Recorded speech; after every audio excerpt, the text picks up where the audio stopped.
The Bloody Benders. America's most sinister family, few stories are as gruesome and mysterious as that of the Bender family, also known as the Bloody Benders. Living in Kansas in the late 19th century, this seemingly ordinary family of four turned out to be mass murderers who terrorized the region.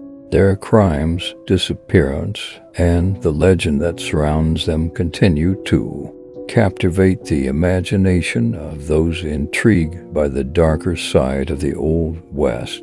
The Benders, a quiet family with sinister secrets in the 1870s. Kansas was a frontier territory marked by tension between free soilers and slavery advocates. Amid this turmoil, the Benders quietly settled in Labette County, seemingly just another hard-working pioneer family. The Benders included John Sr., Almira, his wife, John Jr., and Kate. However, behind their facade as struggling homesteaders, the Benders harbored dark secrets. The chilling discovery in the winter of 1872, George Newton Lone Corps embarked on a journey from Independence, Kansas, accompanied by his infant daughter Marianne, with the intention of resettling in Iowa. Sadly, they vanished without a trace, leaving their fate shrouded in mystery. It wasn't until the spring of 1873 that the unsettling trail of disappearances in the region caught the attention of Dr. William Henry York, Lone Corps' former neighbor, who set out to uncover the truth. Dr. York, a respected figure in the community, took it upon himself to investigate the whereabouts of George Lone Corps and his daughter. His journey led him to Fort Scott, but on March 9th, as he embarked on his return trip to Independence, he mysteriously disappeared, sending shockwaves through the community. Dr. York had two concerned brothers, Ed York in Fort Scott and Colonel Alexander M. York, a distinguished Civil War veteran, lawyer, and member of the Kansas State Senate, residing in Independence. Both were aware of William's travel plans and grew increasingly anxious as they failed to receive any word from him. Their determination to find the missing doctor would set in motion a relentless search effort. Colonel York, leading a company of around 50 men, took on the task of questioning every traveler along the trail and visiting homesteads in the area. His tireless efforts aimed to shed light on the mysterious disappearances that had gripped the community. The pivotal moment in the investigation occurred on March 28, 1873, when Colonel York, accompanied by Mr. Johnson, reached the Benders' Inn. They came with the hope of finding information about his missing brother, Dr. York. The Benders admitted that Dr. York had stayed at their establishment, but suggested that he might have encountered trouble with Native Americans. Colonel York accepted this possibility and joined them for dinner. However, suspicions began to mount when, on April 3rd, he returned to the inn, this time accompanied by armed men. The catalyst for his return was the alarming news that a woman had fled the inn after Elvira Bender had threatened her with knives. Elvira, previously believed to have limited understanding of the English language, suddenly displayed a command of the language that shocked those present. This unexpected revelation added to the growing suspicion surrounding the Bender family. During this encounter, Kate Bender offered a puzzling proposal to Colonel York. She suggested that he return alone the following Friday night, promising to use her clairvoyant abilities to aid in the search for his missing brother. While some of the men with Colonel York were eager to take matters into their own hands and enact vigilante justice, He remained steadfast in his belief that concrete evidence must be found.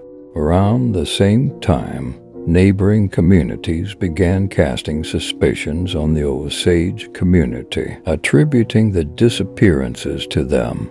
Consequently, the Osage Township arranged a meeting at the Harmony Grove Schoolhouse. This gathering brought together 75 locals, including Colonel York and the Benders themselves. The attendees deliberated on the string of disappearances, including that of William York, and reached a consensus to obtain a warrant to search every homestead between Big Hill Creek and Drum Creek. Remarkably, Colonel York, despite his strong suspicions regarding the Bender since his visit weeks earlier, had not kept them under watch, and their abrupt departure went unnoticed. 3 days after the township meeting, a man named Billy Toll, while driving cattle past the Bender property, made a startling discovery. He observed that the inn appeared to be abandoned with farm animals left unfed. Toll promptly reported his findings to the township trustee, but due to inclement weather, several days passed before an investigation could commence.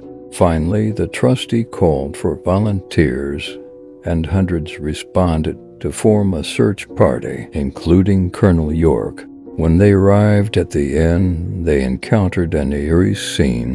The cabin had been emptied of food, clothing, and personal belongings. Moreover, a foul odor emanated from a trap door beneath a bed nailed shut.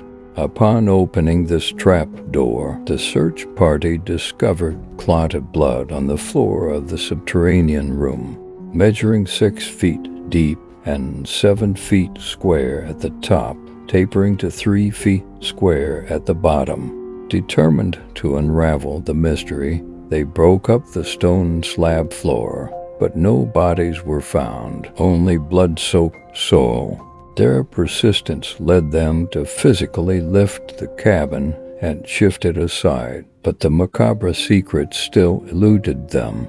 Undeterred, they probed the earth surrounding the cabin, particularly in the garden and orchard. It was there, beneath the soil, that the first body, that of Dr. York, was discovered, buried face down with his feet barely beneath the surface. The probing continued late into the night, with the discovery of 9 suspected grave sites marked for further investigation. When daylight broke, another 8 bodies were unearthed from 7 of the suspected graves. The horrifying sight revealed a gruesome pattern. All victims had been bludgeoned on the right side of the skull with a hammer and had their throats cruelly cut. Reports suggested that the bodies were indecently mutilated. Notably, among the victims was a young girl whose injuries were insufficient to cause her death. Speculations emerged that she may have been strangled or even buried alive. The shocking revelations prompted a public outcry, and the community's anger boiled over. A friend of the Benders named Brockman, who had witnessed the grim discoveries, was reportedly hanged by a furious mob until he lost consciousness, revived, and was subjected to interrogation. This horrifying scene unfolded multiple times, leaving Brockman in a state resembling that of a drunken or deranged individual. Inside the Bender cabin, a Roman Catholic prayer book with inscriptions in German was discovered. Translations revealed entries that included names and dates hinting at sinister activities and slaughter days. The sinister truth behind the Bender family's gruesome deeds was slowly coming to light. Word of these gruesome murders quickly spread, attracting over 3,000 visitors, including reporters from distant cities like New York and Chicago. Tragically, souvenir hunters descended upon the Bender property, completely ransacking the cabin. Even the bricks lining the cellar and the stones in the well were pilfered, erasing key evidence. The horrifying discovery prompted State Senator Alexander York to offer a substantial reward for the capture of the Bender family, followed by an even larger reward offered by Kansas Governor Thomas A. Osborne. The community was determined to bring the perpetrators to justice and put an end to the terror. The chilling modus operandi of the Benders came to light as survivors of their murderous intent shared their harrowing stories. Guests at the Benders' Inn were seated at a table positioned over a trap door leading to the cellar. Oblivious to the peril beneath them, the guests, with their backs to a curtain, were vulnerable. Kate Bender played a pivotal role in the sinister scheme. She would engage the guests in conversation, distracting them while John Bender or his son approached from behind the curtain, striking their unsuspecting victims on the right side of the skull with a hammer. Subsequently, one of the women would cruelly slit the victim's throat to ensure death.